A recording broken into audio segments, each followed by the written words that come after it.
it's understood that Israel wants to push the people of Gaza into the Sinai desert, or at least they wanted to. They tried during the Trump era, and they have been speaking openly about it now. We know Egypt has $162 billion in debt. There have been suggestions that the US and Israel would help arrange to have that debt wiped or reduced somehow. Can you talk to us about Egypt's position in this current situation and what their interests are? Sisi is aware that if he opens that border and the Palestinians come rushing through and they set up in the Sinai desert in refugee camps, he knows that Israel will never allow them to return to Gaza again. He's also aware he will go down in history as being considered a collaborator who helped with the ethnic cleansing of Gaza. Sisi knows that categorically he cannot help to facilitate the Palestinians leaving Gaza. Of course, I say that. The stories of the borders are that if you pay $9,000 to the Egyptians on the border, you can cross. But that doesn't necessarily mean that Sisi is telling them to take those bribes. I think it just shows the state of affairs in Egypt where you can bypass everything by paying bribes. When Blinken went to visit Sisi, if you remember his first visit to Tel Aviv, and then he was supposed to go back to Washington, then he went back to Saudi Arabia. And he went to Saudi Arabia, he got the fatwa, don't talk about Gaza because it's a fitna. He went to UAE, he got a statement condemning the Palestinians. But when he went to Egypt, expecting the same sort of response that he got from Saudi and the UAE, he got the opposite. Sisi turned on the camera and lambasted Blinken for 45 minutes. Tell him, what do you mean you came to Tel Aviv? You said, I'm here as a Jew. We never persecuted the Jews here. That's something unique to you Europeans. Touche, whatever you think of Sisi, it was a decent speech.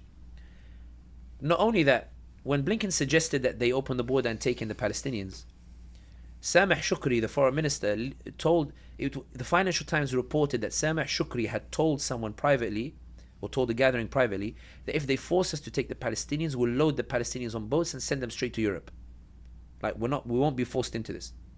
When Blinken went back to Washington, Blinken seemed to have interpreted it as a money issue.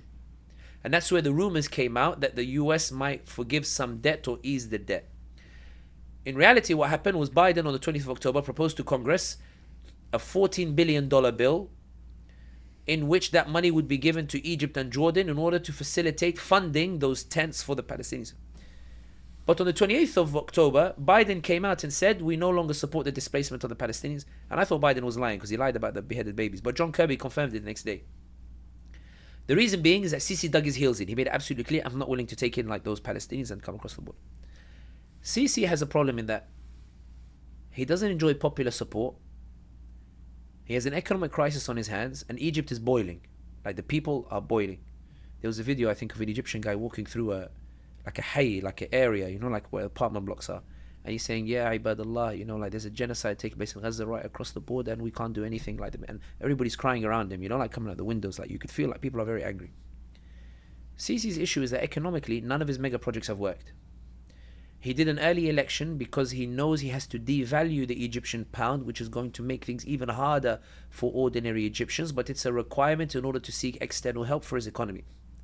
The interesting thing is, why did he have to do an early election if he was completely in power? He did the early election so that no rival of his can use the election as a means to topple him later when he devalues the pound and the people decide to protest or riot, which shows that Sisi believes, that election showed that Sisi believes he's not in complete control as he would like to be. So that was a betrayal of weakness. Sisi believes that he's being treated unfairly by the Israelis and the Americans, that he helped them to blockade Gaza. He helped them with intelligence efforts. He helped them to contain Hamas. He helped them to contain the Palestinian people. He collaborated and worked with them on security and the like. He was a good friend to them. There was a Wall Street Journal article in 2015, I think I remember, where Israeli officials complained to the Americans and they said Sisi is too eager to squeeze the Palestinians. If he keeps going the way he is, they're going to explode. He's going to bring a war on us. I tell Sisi, calm down, don't be so excited. Like Mubarak used to close the border and leave the tunnels. This guy's flooding the tunnels as well. Like come on, give him a bit of air to breathe. We're squeezing on this side, give them some air. I think Sisi feels like he's not being appreciated by the Americans or the Israelis. Having said that, the interesting thing is it has pushed Sisi to develop closer ties with Hamas, because that gives him leverage as a mediator to talk to them. And I think Sisi's in an awkward position whereby when he thought that maybe Palestine might give him popular legitimacy, remember he allowed protests for the first time since 2013 or 2014. He lifted the restrictions. He was hoping that the people would protest for Palestine. He knew it was a gamble. He was worried that people would take to the streets in huge numbers for Palestine, but then go to Maidan al-Tahrir and they would protest against him instead, which is what happened. People protested for Palestine, and then like a group of them went to Tahrir Square. He went, okay. Like it's clear, like the people are not with me. If I allow them to protest for Palestine, they will come and protest against me instead, and they will topple me instead.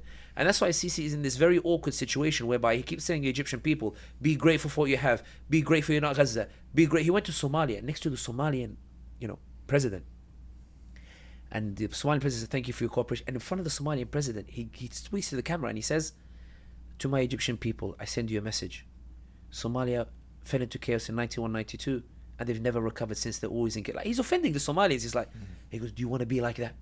Like, he's like, you need to like appreciate me. Like, no, it's really like, when you read it, you're like, wow. Like, but Sisi feels isolated from his people, from the Americans, from the Israelis, from the UAE, which is bullying him in Sudan. Bin Zayed went to visit Egypt 3 days before Sudan plunged into war. And what was fascinating is that none of us could understand why UAE, why Bin Zayed went to Sisi, because they were arguing over economic like investments and stuff like that. And then 3 days later, the war begins, and the UAE-backed militia in Sudan, they detain 80 Egyptian soldiers in Marawi airport in Khartoum, which is humiliating for Sisi. And everybody knows it's the UAE that have held them hostage to strong-arm Sisi into not intervening to rescue the general who they support. So Egypt is with the general, and UAE is with the militia trying to topple the general.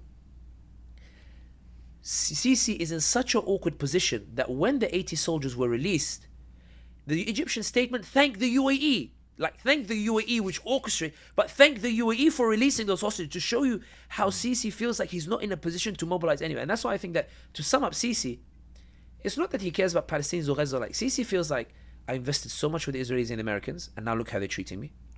UAE and Saudi are no longer investing in me because they invested like more than 30 billion like over the past like 10 years.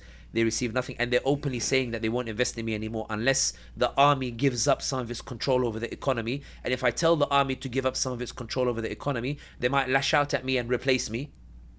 So Sisi looks right, he has trouble. Looks left, he has trouble. Looks up, he has trouble. Looks down, and he has no idea what to do except go on TV and tell the Egyptian people, Egyptians, please understand that we're in a difficult position, but you need to appreciate me because I will guide you out of this position. And at this moment, his only leverage is communications with Hummus and the hope that somehow he will. Even now, the Israelis they're sending troops, so aid when it goes into Gaza, it goes past the Egyptian border, but then it has to be inspected by the Israelis, who are right on his border with Rafah. Like, it's humiliating for an Egyptian army that the Israelis are there, and on the Egyptian side, they're the ones controlling the border as well. But it also speaks volumes as to Sisi's weakness, that he's unable to actually do anything. Having said that, he might have a potential outlet. There's reports that he might meet Sisi. And that Turkey and Egypt might cooperate together on economic projects or the like. And Erdogan is reaching out to Sisi to say, I know you're isolated as well. Maybe we can work together on multiple projects. Where that goes, who knows? But yeah, Sisi is in a very difficult position.